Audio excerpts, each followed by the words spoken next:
जय श्री कृष्ण। आज मैं अपनी इस वीडियो में अपरा एकादशी की कहानी और उसका महत्व लेकर आई हूँ। तो चलिए पहले आपको अपरा एकादशी की कथा सुनाती हूँ। पुरातन समय में महिध्वज नाम के एक राजा राज्य करते थे, जो स्वभाव से अत्यंत उदार, सहनशील और धर्मात्मा प्रवृत्ति के थे।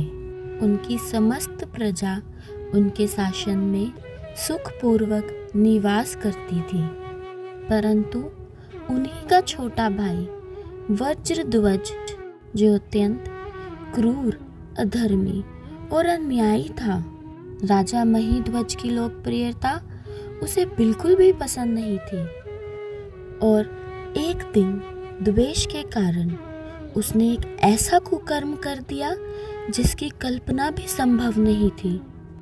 एक रात्रि के अंधेर में वह अपने बड़े भाई महिध्वज के महल में गया और बड़ी ही क्रूरतापूर्वक अपने बड़े भाई की हत्या कर दी और उनके शव को नगर के बाहर एक पीपल के पेड़ के नीचे गाड़ दिया। राजा महिध्वज की अकाल मृत्यु होने के कारण राजा को अब प्रेत योनि प्राप्त हुई और वह उसी पेड़ पर रहने लगे।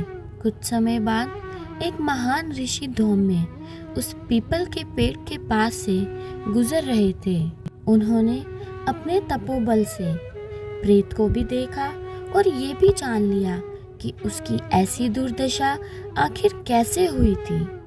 अब उन साधु ने राजा महिध्वज की प्रेत को पेड़ से नीचे उतारा और राजा की मुक्ति के लिए ऋषि ने अपरा एकादशी का अनुष्ठान किया और इस एकादशी के व्रत से ऋषि को जो भी पुण्य फल प्राप्त हुआ वो उन्होंने उस राजा को समर्पित कर दिया।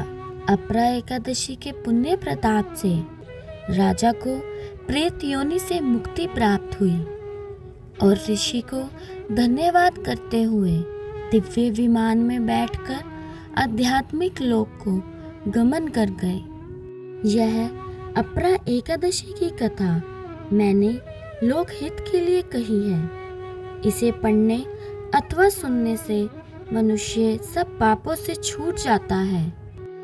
इस कथा का समापन करते हुए अब भगवान श्री कृष्ण युधिष्ठिर को अपरा एकादशी का महत्व बताते हैं। श्री कृष्ण कहते हैं, जो भी व्यक्ति श्रद्धा व निष्ठा पूर्वक इस व्रत का पालन करता है, वो अपने लिए अपार पुण्य संचय करने के साथ साथ कई घोर पापों से भी मुक्ति पाता है। इस साल 2022 में अपरा एकादशी 26 मई दिन गुरुवार को पड़ रही है। इस एकादशी को अचला एकादशी के नाम से भी जाना जाता है।